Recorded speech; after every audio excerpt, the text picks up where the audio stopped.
नमस्कार, स्वागत है आप सबका आज के खास प्रोग्राम। ठीक है, राशिफल जनवरी 2024 में मैं एस्ट्रोलॉजर, वास्तु कंसल्टेंट एंड 10 महाविद्या गुरु मृगेंद्र चौधरी आप सबका स्वागत करता हूं इस खास प्रोग्राम के अंदर। तो दोस्तों, आज हम बात करेंगे सिंह लग्न की। देखिए, राशिफल जो है उसको दो तरह के जो है सिस्टम से ज़्यादातर जो है ज्योतिषाचार्य लोग देखते हैं। एक तो कि चंद्र राशि के आधार पर, ठीक है, कि चंद्रमा की जो राशि है उसके आधार पर जो है प्रेडिक्शन की जाती है। कुछ विद्वान जन जो है वो लग्न के आधार पर करते हैं। मेरा भी वही मत है। प्रैक्टिकली हमने देखा है कि भाई लग्न के आधार पर जो प्रेडिक्शन है वो ज़्यादा एक्यूरेट रहती है। तो हमारा जो है राशिफल, चाहे वो मंथ का है, ईयरली है, चाहे लाइफ का प्रेडिक्शन है, वो सारा जो है हम लग्न के हिसाब से ही करते हैं। नो डाउट 7.5 जो है वो चंद्र राशि के हिसाब से देखी जाती है। वो एक अलग कंसेप्ट है, उसके बारे में कभी फिर बाद में हम डिटेल में बात करेंगे। तो आज हम स्टार्ट करते हैं सिंह लग्न को। तो सिंह लग्न जो है उसमें उसका जो मालिक है वो होता है सूर्य। सबसे पहले हम बात करेंगे सिंह लग्न के स्वास्थ्य की। सिंह लग्न का जो व्यक्ति होता है उसका जो स्वभाव रहता है वो थोड़ा सा अभिमानी स्वभाव होता है। स्वाभिमानी ऐसे व्यक्ति होते हैं। ठीक है, शक्तिशाली शरीर रहता है, हड्डियाँ बहुत मजबूत होती हैं, मस्तक उभरा हुआ और जो है सिंह के समान रहता है, और जो बाल है वो रूखे और मोटे रहते हैं। ठीक है जी, हड्डियाँ मजबूत रहती हैं, मसल अच्छे रहते हैं, फैट की इनके शरीर में थोड़ी कमी रहती है। गर्म स्वभाव रहता है, अग्नि तत्व इनका ज़्यादा रहता है शरीर के अंदर। तो इनकी जो है पित्त प्रकृति ज़्यादातर देखी गई है। अपनी बात पर अड़ने वाले, ठीक है, स्वाभिमानी, हर काम को जो है सोच विचार कर करने वाले, तर्क वितर्क में आगे और अपनी बात से ना मुड़ने वाले, ऐसे सिंह लग्न के व्यक्ति देखे जाते हैं। तो अब जो गोचर में है सूर्य वो 6ठे स्थान पे बैठा हुआ है मकर राशि में 15 जनवरी को जिसने ट्रांजिट किया है।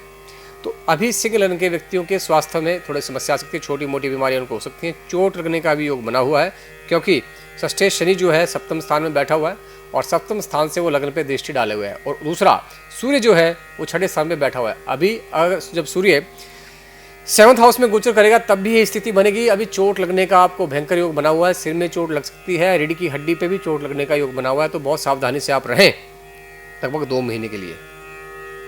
उपाय के तौर पर आप आदित्य हृदय सूत्र का पाठ कर सकते हैं। सूर्य के बीज मंत्र ओम ह्रीम घृणी सूर्य आदित्य श्रीम ओम का आप जाप कर सकते हैं। सूर्य को आप जल अर्पित करिए तांबे के बर्तन के अंदर। पहले आप एक तांबे का लोटा लें, उसके अंदर जल डाल लें और आदित्य हृदय सूत्र का पाठ करने के बाद सूर्य को जो है जल अर्पित करिए। 2 महीने लगातार करिए। इससे जो है आपके स्वास्थ्य में भी सुधार होगा। हड्डियों की अगर कुछ समस्या आपको चली हुई है या रीढ़ की हड्डी की समस्या से आप पीड़ित हैं, इससे आपको काफ़ी फायदा मिलेगा और आप जो है चोट फिट लगने से भी बच जाएंगे। अब बात करते हैं आपके धन, आपके कुटुंब, आपकी वाणी और आपके पैसे के बारे में। देखिए, 2nd हाउस में आपके केतु अभी गोचर कर रहा है जो कि नीच का है। तो अपनी सेविंग को जो है सोच समझकर आप यूज करें। दुष्ट व्यक्ति आपके मित्र बनकर, आपके सगे संबंधी जो है रिश्तेदार जो है वो आपसे पैसा मांग सकते हैं मगर वो वापस नहीं करेंगे। ये बात आप समझ लें। तो सोच समझकर ही पैसा दें। अगर किसी को पैसा दे रहे हैं तो रिटर्न में कुछ डॉक्यूमेंटेशन आप कर लें, ताकि फ्यूचर में अगर वो पैसा ना दें तो आप कोई ना कोई लीगल जो है कार्रवाई उनके ऊपर कर सकते हो। तो पैसा किसी को ना दें, चाहे वो आपका मित्र है चाहे आपका रिश्तेदार है, तो पैसा उसको बिल्कुल भी ना दें। इसके साथ साथ सोच समझकर आप पैसा यूज करिए। 2nd हाउस का जो लॉर्ड है आपका बुध पंचम में बैठा हुआ है। हाँ, स्टॉक मार्केट में आप पैसा लगा सकते हैं, इससे आपको बहुत मुनाफा होगा। अभी बुध जो है पंचम स्थान में बैठा हुआ है, यानी हाउस ऑफ इंटेलिजेंस के अंदर। तो आपका फैसला आपको अच्छे पैसे दिला सकता है। यानी अगर आप इन्वेस्टमेंट करते हैं स्टॉक एक्सचेंज के अंदर या किसी कंपनी के शेयर में आप लगाते हैं, तो इस मंथ में आपको बहुत ज़्यादा फायदा होने वाला है, क्योंकि बुध 2nd हाउस का लॉर्ड भी है, पंचम स्थान में बैठा हुआ है 5th हाउस में, और 11th हाउस का लॉर्ड भी है, और 11th हाउस यानी हाउस ऑफ गेन्स पे उसकी नज़र भी बनी हुई है, दृष्टि डली हुई है। तो बहुत अच्छे रिटर्न आपको मिलेंगे। इस मंथ में जितना आप पैसा लगा सकते हैं उतना आप लगाइए और कमाइए, खूब पैसा कमा सकते हैं इस मंथ में। तो 3rd हाउस की अगर बात करें हम, तो house of communication, house of siblings है, तो वो भी आपका बहुत उत्तम स्थिति में है। 3rd हाउस का जो लॉर्ड है शुक्र 4th हाउस में बैठा हुआ है। आपके सिबलिंग आपको गाड़ी गिफ्ट कर सकते हैं। ठीक है, आपके सिबलिंग आपको कोई ज़मीन या जायदाद या मकान गिफ्ट कर सकते हैं। ठीक है, अपने सिबलिंग से आपका उत्तम जो है संबंध बना रहेगा। हर क्षेत्र में आपकी वो सपोर्ट करेंगे। और अगर आप कोई वाहन खरीदना चाहते हैं, कोई ज़मीन या प्लॉट लेना चाहते हैं, मकान बनाना चाहते हैं, तो अपने छोटे बहन भाइयों की सलाह ज़रूर लें, उनसे मदद लें। अगर आप उनसे मदद लेते हैं तो डेफिनेटली आपको बहुत फ़ायदा रहेगा और आप हर काम को जो है बेहतरी से कर पाएंगे। अब हम बात करते हैं 4th हाउस की। 4th हाउस है जो आपका, वो house of property and residence and आपका जो है वाहन का, व्हीकल का, मानसिक शांति और मदर का हाउस है। तो 4th हाउस का जो लॉर्ड है वो भी आपका 5th हाउस में बैठा है। मंगल बहुत बढ़िया स्थिति में आप रियल एस्टेट में भी इन्वेस्टमेंट कर सकते हैं, बड़े अच्छे रिटर्न आपको मिलेंगे। रियल एस्टेट सेक्टर के अंदर आप स्टॉक्स के अंदर भी आप इन्वेस्टमेंट कर सकते हैं, ठीक है। मेडिसिन सेक्टर में भी आप इन्वेस्टमेंट कर सकते हैं, सर्जिकल इंस्ट्रूमेंट का जो सेक्टर है वहाँ पे भी आप जो है इन्वेस्टमेंट कर सकते हैं। बहुत बढ़िया फायदा रहेगा आपको, ठीक है। पुत्र प्राप्ति का आपका योग बना हुआ है अभी, ठीक है, पुत्र की प्राप्ति हो सकती है आपको। तो व्हीकल खरीदने का योग बना हुआ है, शुक्र बैठा है 4th हाउस में, बहुत बढ़िया लग्जरी गाड़ी आप खरीद सकते हैं। अगर आप खरीदना चाहते हैं तो बहुत अच्छी रहेगी आपके लिए, इस महीने आप खरीद लीजिए। 19 तारीख से पहले तो बहुत अच्छा योग बना हुआ है आपका, ठीक है। और अगर आप कोई शॉप लगाना चाहते हैं, जैसे कि वुमेन की जो आइटम्स होती हैं, जैसे अंडर गारमेंट्स हो गया, ठीक है, लेडी आइटम्स हो गया, ज्वेलरी हो गया, ठीक है, तो उसको आप जो है अभी उसके लिए शॉप वगैरह खोल सकते हैं, फैक्ट्री वगैरह लगा सकते हैं। बहुत अच्छी अपॉर्चुनिटी भी आपके लिए बनी हुई है। अब हम बात करते हैं 5th हाउस की, यानी house of love, romance, intelligence, education. 5th house में आपके अभी मंगल और बुध बैठे हुए हैं, ठीक है। और 5th हाउस का जो लॉर्ड है बृहस्पति, वो 9th हाउस में बैठा हुआ है, यानी हाउस ऑफ लक में। तो पढ़ाई से बहुत अच्छे गेन मिल सकते हैं। आप फॉरेन ट्रैवल कर सकते हैं स्टडी के लिए। आप हायर एजुकेशन में अगर इंटरेस्टेड हैं और आप एग्ज़ाम की अगर तैयारी कर रहे हैं तो आपको जो है उसमें सफलता मिलने का योग बना हुआ है। पढ़ाई से नौकरी लगने का योग बना हुआ है, तो उसमें 101% आपको सफलता मिलेगी। जो मंगल है पंचम में बैठा हुआ है, और नवमेश यानी 9th हाउस का जो लॉर्ड है वो 5th हाउस में बैठा हुआ है, एंड पंचमेश यानी 5th हाउस का जो लॉर्ड है वो 9th हाउस में बैठा हुआ है। एक्सचेंज योग बना हुआ है अभी, ठीक है। तो इसमें क्या है, बहुत ज़्यादा बेनिफिट आपको मिल सकता है इस मंथ के अंदर।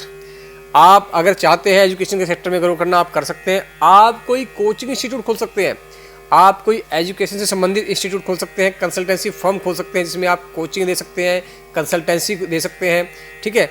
कोई इंस्टीट्यूशन आप खोल सकते हैं, तो उसमें भी आपको बहुत फ़ायदा होने वाला है। ये मंथ आपका बहुत बढ़िया जाएगा। बुध वहाँ बैठा हुआ है, स्टॉक एक्सचेंज का मैंने पहले ही बता दिया आपको। नेटवर्किंग से पैसा आ सकता है। आपका जो नेटवर्क है फ्रेंड सर्कल का या आपके पार्टनर्स का, उनसे भी आपको बहुत पैसा आ सकता है। तो वहाँ भी आप इन्वेस्टमेंट भी कर सकते हैं और वहाँ से आप मनी भी जनरेट कर सकते हैं। कोई कंसल्टेंसी फर्म आप खोल सकते हैं, मैंने पहले बता दिया है। अब हम बात करते हैं 6th हाउस। लव रोमांस में भी आपको कामयाबी रहेगी। आपका लवर जो है आपको भाग्यशाली, आपके लिए भाग्यशाली रहेगा, ठीक है। तो लव अफेयर में भी आपको काफ़ी कामयाबी इस मंथ में रहेगी। अगर आप किसी रिलेशनशिप में इस मंथ में जाते हैं, वो रिलेशनशिप फ्यूचर में आपके लिए लकी भी रहेगी और आपकी जो मैरिज में भी तब्दील हो सकती है। हर क्षेत्र में वो आपके लिए लकी रहेगी। तो अब आप लव रिलेशनशिप में भी जा सकते हैं। अब हम बात करते हैं 6th हाउस की। 6th हाउस में जो बैठा है सूर्य आपका बैठा हुआ है, और 6th हाउस का जो लॉर्ड है शनि, वो आपके 7वें स्थान में बैठा हुआ है। तो देखिए, हस्बैंड या वाइफ से आपका झगड़ा चल सकता है। लॉर्ड ऑफ 6th हाउस यानी house of disputes, court cases and जो है डिसीज, वो 7th हाउस में बैठा हुआ है। आप अपनी पत्नी या पति की बीमारी से चिंतित रह सकते हैं। आपका पैसा पत्नी या पति की हेल्थ पे खर्च हो सकता है, यानी आपकी सेविंग जो है आपको लोन लेना पड़ सकता है और आप कर्जे में दब सकते हैं। तो इसके लिए आप शनि की शांति जरूर करवाएं। लगभग 1 महीना तो बहुत बुरा है आपका भी। आपकी खुद की सेहत खराब रह सकती है। आप अपनी पति या पत्नी की जो है सेहत को लेकर के चिंतित रह सकते हैं। तो इसमें शनि और सूर्य के आपको उपाय करने चाहिए। अब हम बात करते हैं 7th हाउस की, हाउस ऑफ मैरिज की, house of partnership, house of business की। 7th हाउस में शनि स्वयं राशि में बैठा हुआ मूल त्रिकोण साइन के अंदर। इसके कुछ एडवांटेज भी हैं और डिसएडवांटेज भी हैं। एक तो अगर जिसकी शादी हुई हुई है तो वाइफ से तकरार चलता रहेगा, हस्बैंड से तकरार चलता रहेगा, तू मैं चलती रहेगी, झगड़े बढ़ सकते हैं, कोर्ट केसेस भी हो सकते हैं, ठीक है। और पार्टनर भी आपको चीट कर सकता है। पार्टनर की वजह से अपने बिजनेस के अंदर आप लॉस में जा सकते हैं, आप कर्जई हो सकते हैं, यानी आपको डेट बढ़ सकता है। तो पार्टनर के कहने पर आप इन्वेस्टमेंट ना करें। पार्टनर के ऊपर, ठीक है, ज़्यादा विश्वास करके भी आप इन्वेस्टमेंट ना करें। सोच समझकर ही आगे बढ़ें, ठीक है। आप अपने बेनिफिट्स एंड कॉस्ट का एनालिसिस करके अपने रिस्क को कैलकुलेट करके ही रिस्क लें, ठीक है जी। तो इसमें आप शनिदेव का ही अनुष्ठान कराइए, क्योंकि शनिदेव का अनुष्ठान कराने से आपके 2-3 फायदे हो रहे हैं। लगभग एक क्षेत्र में नहीं, आपके पैसे के मामले में भी, आपके कर्ज के मामले में भी, आपकी बीमारियों, कोर्ट केसेस, झगड़े के मामले में भी, आपके बिजनेस, आपके वाइफ यानी मैरिज से संबंधित मामलों के अंदर भी आपको बहुत बेनिफिट होने वाला है। तो शनि की आप शांति करवा लें। अब हम बात करते हैं 8th हाउस यानी house of longevity, house of death disease, chronic diseases, लंबी बीमारियों का हाउस, और हाउस ऑफ एज, आपकी उम्र कितनी होगी। देखिए, वहाँ पर राहु नीच का बैठा हुआ है, तो आपके जीवन पर बहुत कष्ट आपको आने वाले हैं। ससुराल पक्ष से आप परेशान रहेंगे। ससुराल पक्ष का आपकी फैमिली लाइफ में बहुत ज़्यादा इंटरफेरेंस रहने वाला है 1 साल के लिए। आपकी पर्सनल लाइफ को वो तहस नहस कर सकते हैं। ये आने वाला 1 साल है, ये बहुत आपको दिक्कत देने वाला है। आपके दिल के अंदर बहुत बड़े बड़े जो है डर, फियर्स जो रहेंगे, जो सीक्रेट होंगे, वो अब बाहर आ सकते हैं। आप डरते हैं कि मेरी जो है सीक्रेसी है वो किसी को पता ना चल जाए, मेरा ये राज बाहर ना जाए, मेरी जो है इससे जो है बदनामी ना हो जाए, तो ये डर आपको सताता रहेगा। और ये बना हुआ है लगभग 1 साल तक, क्योंकि राहु अष्टम में बैठा हुआ है नीच का, और आपका अष्टमेश जो है यानी बृहस्पति वो भाग्य स्थान पे भी बैठा हुआ है हाउस ऑफ लक में, यानी प्रतिष्ठा पे दाग लग सकता है। ठीक है, तो ध्यान से रहिए। इसमें कोई सीक्रेट डिजीज लाइक पाइल्स, बवासीर आपको हो सकती है, बगंदर हो सकता है। ठीक है, पेट में गैस रहना, पेट खराब रहना, ये सारी समस्याएं आपको हो सकती हैं। तो आपको राहु की शांति करवानी है, फिर आप जो है इन समस्याओं से निजात पा सकते हैं।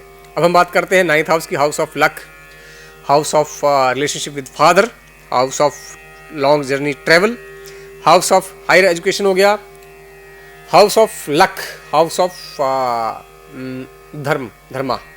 ठीक है, हाउस ऑफ रिलीजन जिसको हम बोलते हैं। तो देखिए लॉर्ड ऑफ 9th हाउस मंगल जो है वो तो बहुत बढ़िया बैठा हुआ है आपका पुण्य कर्म आपका पूरा साथ देगा। बट थोड़ी सी डिसएडवांटेज ये है कि 9th हाउस में आपका बृहस्पति बैठा हुआ है मई तक। तो मई तक जो है फादर से रिलेशनशिप खराब हो सकती है due to your in-laws, आपके ससुराल पक्ष के इंटरफेरेंस की वजह से आपकी अपने फादर से रिलेशनशिप खराब हो सकती है। तो मई तक आपने बहुत ध्यान से रहना है। अगर आप लॉन्ग ट्रैवल पे जाना चाहते हैं तो आपके साथ वहाँ पे फ्रॉड हो सकता है, आपको कोई चोट मार सकता है, या आप किसी भयंकर बीमारी की चपेट में आ सकते हैं। तो इन बातों का आपने ध्यान रखना है। मई तक हो सकता है कि अगर आप पॉसिबल है तो मई के बाद ही ट्रैवल करें।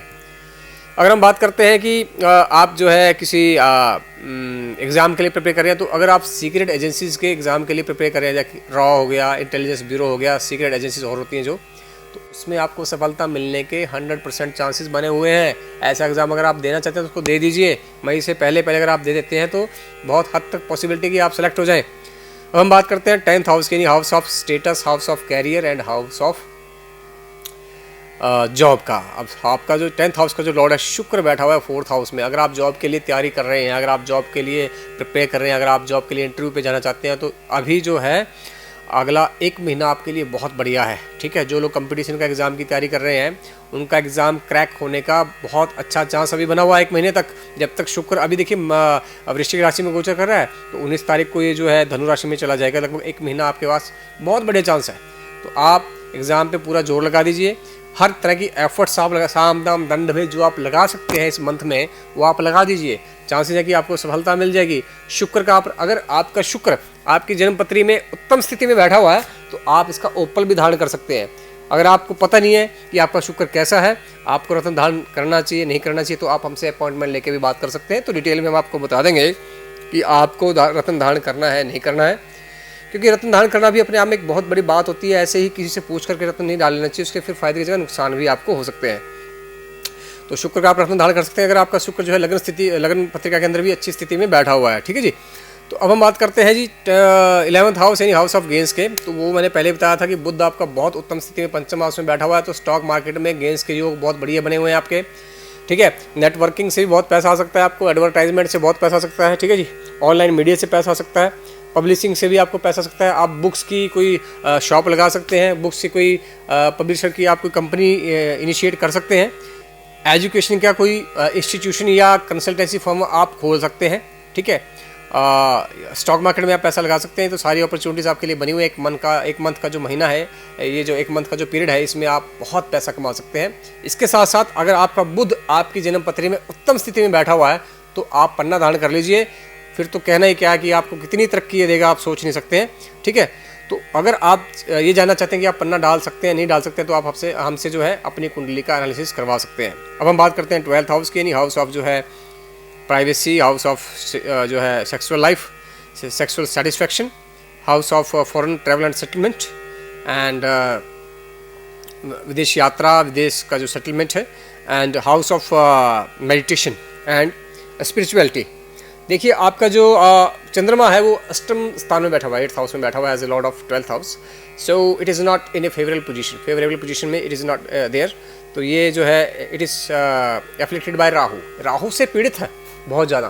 तो मानसिक अशांति रहेगी, तंत्र में आपका ध्यान जाएगा, आपके ऊपर ब्लैक मैजिक किया जा सकता है, आपको नज़र बाधा लग सकती है।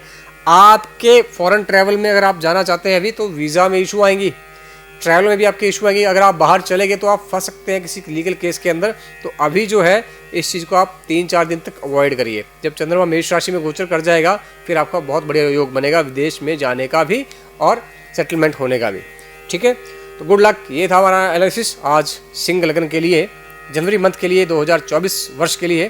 तो अधिक जानकारी के लिए आप जो है हमारे साथ अपॉइंटमेंट बुक करके अपनी जन्म पत्रिका एनालिसिस करा सकते हैं। इसके साथ मैं मृगेंद्र चौधरी आप सभी से इजाज़त लेता हूँ। Good luck, have a nice time.